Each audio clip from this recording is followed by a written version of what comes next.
তো বন্ধুরা, RBI ban করলো পেটিএম পেমেন্টস ব্যাংক। চিন্তায় পড়ে গেছেন লক্ষ লক্ষ পেটিএম গ্রাহক। শুধুমাত্র পেটিএম পেমেন্টস ব্যাংকের পরিষেবাই নিষিদ্ধ হবে, নাকি পেটিএম অ্যাপ ব্যবহারকারীদের উপর এই নিষেধাজ্ঞার প্রভাব পড়বে? প্রশ্নের উত্তর খুঁজছে লক্ষাধিক মানুষ। অনেকেই চিন্তিত যে পেটিএম ব্যাংকে রাখা টাকা কি হবে। তাহলে কি পেটিএম ওয়ালেট বা পেটিএম ব্যাংকে রাখা টাকা তাদের খোয়া গেল? এ নিয়ে আজকের গুরুত্বপূর্ণ আপডেট। তো ভিডিওটি শেষ পর্যন্ত শুনুন, আশা করি সম্পূর্ণ বিস্তারিত আপডেট আপনারা জানতে পারবেন। দেখুন, যেটা জানানো হয়েছে যে বুধবার 31শে জানুয়ারি পেটিএম পেমেন্টস ব্যাংকের সমস্ত পরিষেবা নিষিদ্ধ করেছে রিজার্ভ ব্যাঙ্ক অফ ইন্ডিয়া। 29শে ফেব্রুয়ারির পর পেটিএম পেমেন্টস ব্যাংকে অ্যাকাউন্ট বা ওয়ালেটে নতুন আমানত গ্রহণ করা বন্ধের নির্দেশ দিয়েছে আরবিআই। এরপরই চিন্তায় পড়ে গিয়েছে লক্ষ লক্ষ পেটিএম গ্রাহক।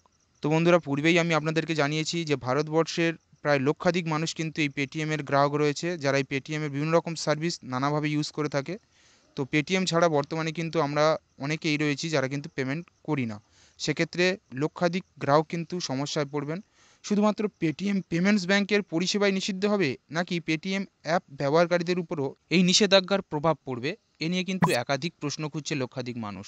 অনেকেই চিন্তিত যে তাহলে পেটিএম ব্যাংকে রাখা টাকা কি হবে। দেখুন বন্ধুরা, আপনাদেরকে যেটা জানাবো যে আরবিআই নিষেধাজ্ঞা আরোপ করেছে পেটিএম পেমেন্টস ব্যাংকের পরিষেবাগুলির উপর। পেটিএম অ্যাপের উপর কোনো নিষেধাজ্ঞা নেই, অর্থাৎ পেটিএম অ্যাপ ব্যবহারকারীরা আগের মতোই অ্যাপের যাবতীয় পরিষেবা ব্যবহার করতে পারবেন। এরকম তথ্য কিন্তু জানানো হয়েছে ETV9 বাংলার একটি প্রতিবেদনে। তো সেই প্রতিবেদন চাইলেই আপনারা, তার লিঙ্ক আমি শেয়ার করে দেবো এই ভিডিওর ডেসক্রিপশানে।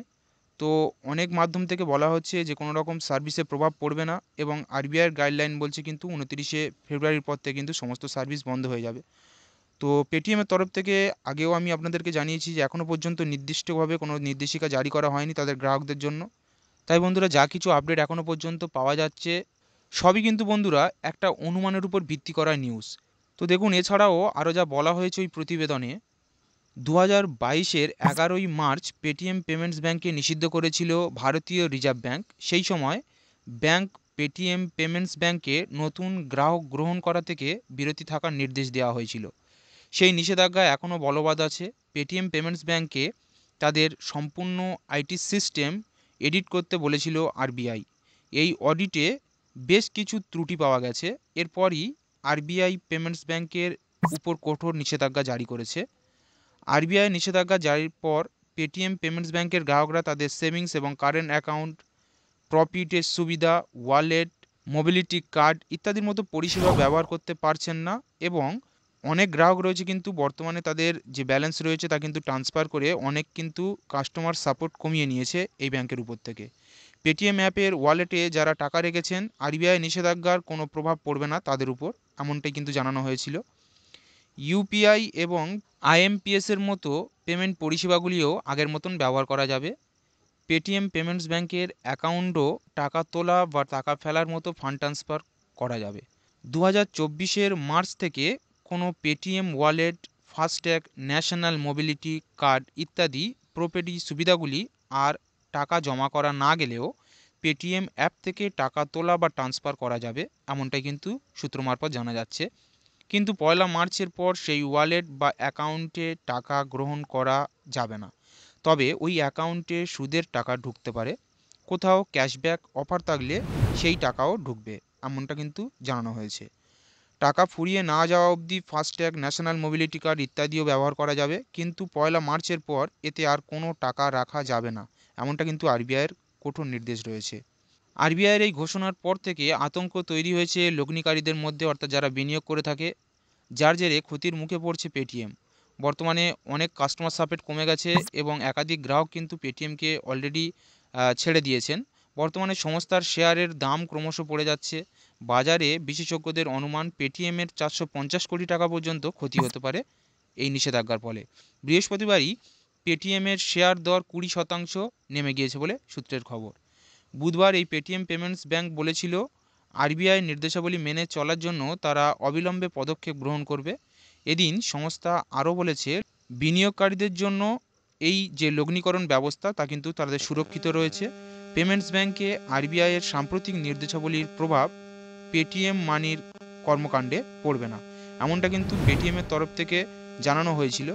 তবে বন্ধুরা আপনাদেরকে যেটা জানাবো, অ্যাজ এ নর্মাল কাস্টমার, আমরা যারা নিত্যদিন পেটিএমটিকে ইউপিআই ট্রানজ্যাকশান এবং নানা রকম টোল ট্যাক্সের বা ফাস্ট্যাগ ক্ষেত্রে ইউজ করে থাকি, যেহেতু বন্ধুরা আরবিআইয়ের গাইডলাইন নিয়ে এবং পেটিএমের নতুন নির্দেশিকা নিয়ে একটা নতুন দ্বন্দ্ব তৈরি হয়েছে, সেক্ষেত্রে আপনারা অযথা রিস্ক না নিয়ে আপনাদের যে নমিনাল ব্যালেন্স, আপনারা যে ব্যালেন্সই ইউজ করে থাকুন না কেন, আপনাদের পেটিএম বা যদি পেটিএম ব্যাঙ্কে যদি কোনো রকম ব্যালেন্স থেকে থাকে, আপনারা কিন্তু অন্য ব্যাঙ্কে ট্রান্সফার করে নিতে পারেন খুব সহজেই, এবং ওয়ালেটের ব্যালেন্স আপনারা রিচার্জ করে কিন্তু সেটা ব্যবহার করে নিতে পারেন।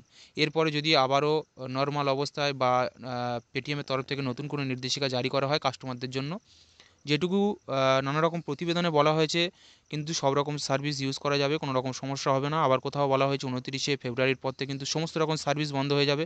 সেক্ষেত্রে যদি আপনারা টাকা ট্রান্সফার না করতে পারেন বা ওয়ালেটের টাকা যদি না রিচার্জ করতে পারেন, সেক্ষেত্রে কিন্তু আপনাদের টাকাটা লস হতে পারে। সেক্ষেত্রে আমি যেটা আপনাদেরকে রিকোয়েস্ট করব, আপনারা অযথা রিস্ক নেবেন না, আপনাদের যে ব্যালেন্স রয়েছে আপনারা অন্য ব্যাঙ্কে ট্রান্সফার করে নিন। আবার যদি নর্মাল অবস্থায় ফিরে আসে বা পেটিএমটিকে আবারও নতুন কোনো নির্দেশিকা বা আরবিআইয়ের তরফ থেকে যদি আবারও নতুন কোনো আপডেট আনা হয়, তাহলে আপনারা আবার ওই পেটিএমটিকে সচরাচর আগে যেমন ব্যবহার করতেন সেইভাবে ব্যবহার করবেন, কোনো রকম অসুবিধা হবে না। তো আশা করি আমি সম্পূর্ণ বিষয়টি আপনাদেরকে বোঝাতে পেরেছি, আপনারা সম্পূর্ণ অথেন্টিক নিউজটা জানতে পারলেন।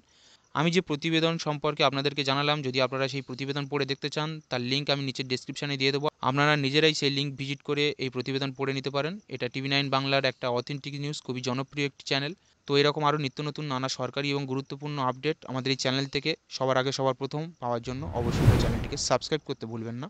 যারা অলরেডি আমাদেরকে সাবস্ক্রাইব করে চ্যানেলের সঙ্গে জুড়ে রয়েছেন, তাদেরকে অসংখ্য ধন্যবাদ আমাদের সঙ্গে জুড়ে থাকার জন্য। তো বন্ধুরা, ভিডিওটি প্রথম থেকে শেষ পর্যন্ত দেখার জন্য সবাইকে আরও একবার অসংখ্য ধন্যবাদ জানিয়ে আজকের ছোট্ট এবং গুরুত্বপূর্ণ আপডেটটি এখানেই শেষ করছি। দেখা হবে আরেকটা নতুন কোনো গুরুত্বপূর্ণ ভিডিওতে নতুন কোনো ইনফরমেশান নিয়ে।